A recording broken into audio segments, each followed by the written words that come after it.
तो कैसे हैं मेरे प्यारे साथियों, एक बार फिर से स्वागत है आप सभी का आपकी प्यारे से चैनल प्रीति प्रेटी एजुकेशन पर। तो यहाँ पर आज हम लोग देखने वाले हैं थेल्स प्रमेय, जो कि परीक्षा की दृष्टि से बहुत ही ज्यादा इंपॉर्टेंट है।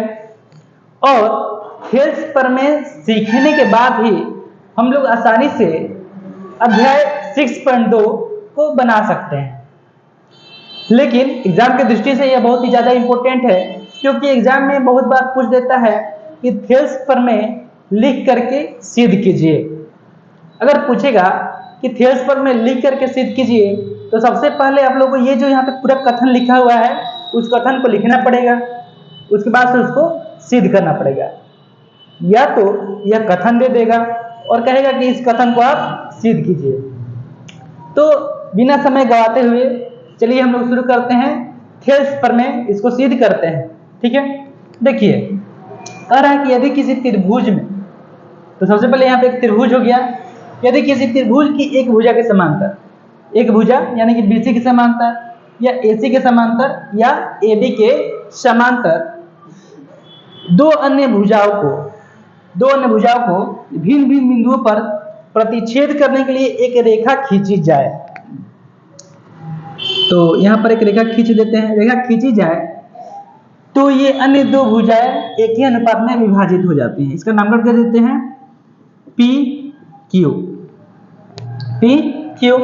तो अन्य दो जो भुजाएं हैं यह एक ही अनुपात में विभाजित हो जाती हैं। मतलब कि अगर पी क्यू जो है यह बीसी के समांतर खींच दिया जाए तो हम लोग को एपी बट्टा पीबी बट्टा ए क्यू बट्टा क्यू सी जो है यह समान अनुपात में विभाजित हो जाता है। इसे को सिद्ध कर देना है।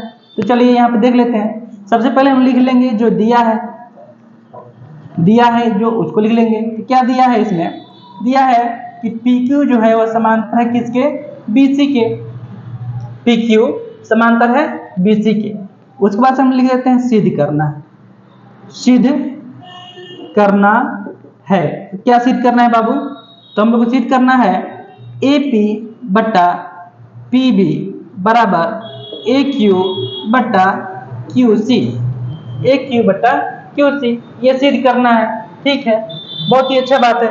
तब इसको सिद्ध करने के लिए हम लोगों को इसमें कुछ रचना करना पड़ेगा। तो लिखते हैं यहाँ पर रचना।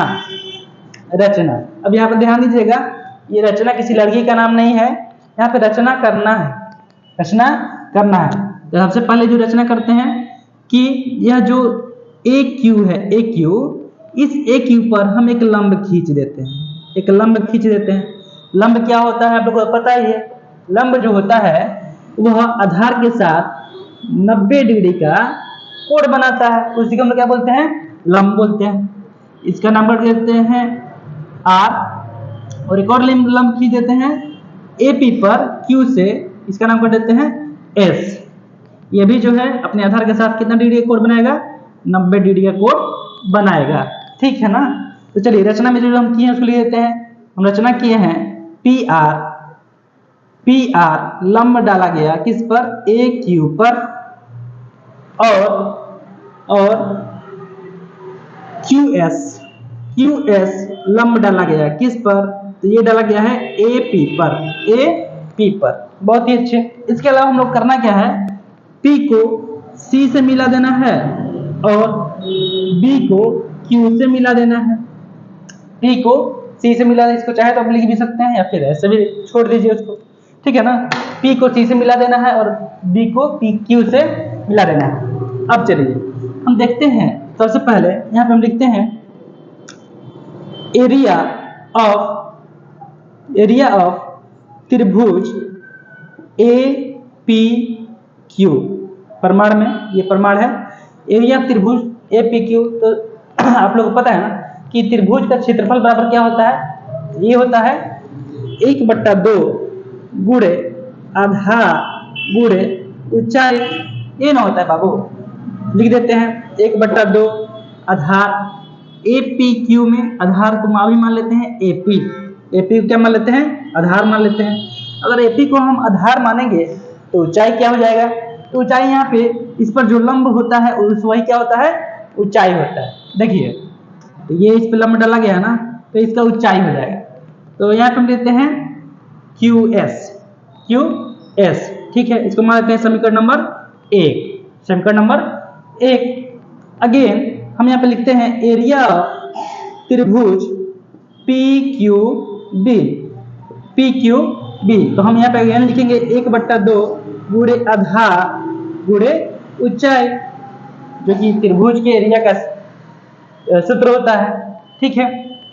तो 1/2, अब इसमें आधार क्या हो जाएगा, PQB में आधार जो होगा यह PB हो जाएगा, क्या हो जाएगा PB, और ऊंचाई हम बोलेंगे ऊंचाई क्या हो जाएगा, तो आप बोलेंगे सर ये जो PQ है यही ऊंचाई होगा, PQ है जो ऊंचाई होगा। नहीं बाबू, ऊंचाई नहीं होगा। देखिए यह जो है यहाँ पर अगर देखा जाए ना तो यह अधिक कोण बना रहा है, 90 डिग्री से ज्यादा का कोण बना रहा है यहाँ पर, और इसके साथ ये वाली जो रेखा है यहाँ पर 90 डिग्री का कोण बना रहा है, ठीक है। तो ये ऊंचाई हो जाएगी, ये जो QS जो है यही क्या होगी, ऊंचाई होगी। तो यहाँ पे ऊंचाई है QS, इसको मान लो समीकरण नंबर 2। अब हम लिखते हैं यहाँ पर समीकरण 1 एवं 2 से, अब 1 एवं 2 को जब हम डिवाइड करेंगे, भाग देंगे, तो किस इस प्रकार हम लोग को प्राप्त होगा, हम लोग लिख सकते हैं एरिया ऑफ त्रिभुज APQ बटा एरिया ऑफ त्रिभुज PQB बराबर लिख सकते हैं हम लोग 1/2 गुणे AP गुणे QS बटा 1/2 गुणे PB गुणे QS, ये न होगा। तो हम जानते हैं 1/2 से 1/2 खत्म, QS से QS खत्म। तो यहाँ पर क्या आ जाएगा, यहाँ पे आ जाएगा AP बटा PB, इसको मान लेते हैं X, इसको क्या मान लेते हैं X, ठीक है ना। चलिए अब देखिए ध्यान से, इस साइड का तो हो गया, AP बटा PB का तो हो गया। अब हम लोग AQ बटा QC का देखते हैं। तो फिर से हम लिखते हैं यहाँ पर एरिया ऑफ त्रिभुज APQ बराबर, फिर से वही क्या हो जाएगा 1/2 गुणे आधार गुणे ऊंचाई, ठीक है ना। तो हम लिख सकते हैं यहाँ पे 1/2। अब आधार हम लोग पहले इसको माने थे, AP को पहले आधार माने थे, अब इसको आधार मान लेते हैं AQ को, और ऊंचाई जो है अब इसमें जो लंब होगा वह ऊंचाई हो जाएगा। तो यहाँ पे अब ऊंचाई हो जाएगा PR, इसको मान लेना है समीकरण नंबर 3, समीकरण नंबर 3 ये हो गया। चलिए इसी तरह जैसे यहाँ पे किए थे फिर करते हैं एरिया ऑफ त्रिभुज PQC में, तो इसका भी हो जाएगा 1/2 गुणे आधार गुणे ऊंचाई। अब एक चीज और देखिए बाबू, तो लिख लेते हैं पहले, तो 1/2 इसका आधार हो जाएगा QC, क्या जाएगा QC, और इसका ऊंचाई जो हो जाएगा अभी बताए हैं कि ये अधिक कोण हो रहा है, ये नहीं होगा, तो इसका ऊंचाई जो होगा ये वाला होगा, ये PR जो है इसका क्या होगा ऊंचाई होगा। तो देखिए यहाँ पर आ गया एरिया ऑफ त्रिभुज PQC बराबर 1/2 गुणे QC इंटू PR। अब आप लोगों ने कक्षा 9 में पढ़ा होगा, क्लास 9 में हम लोग पढ़ा होगा कि एक ही आधार पर बने त्रिभुज का जो क्षेत्रफल होता है वह बराबर होता है। तो हम वही चीज यहाँ पे लिख रहे हैं, चूंकि एक ही आधार पर बने त्रिभुज का क्षेत्रफल बराबर होता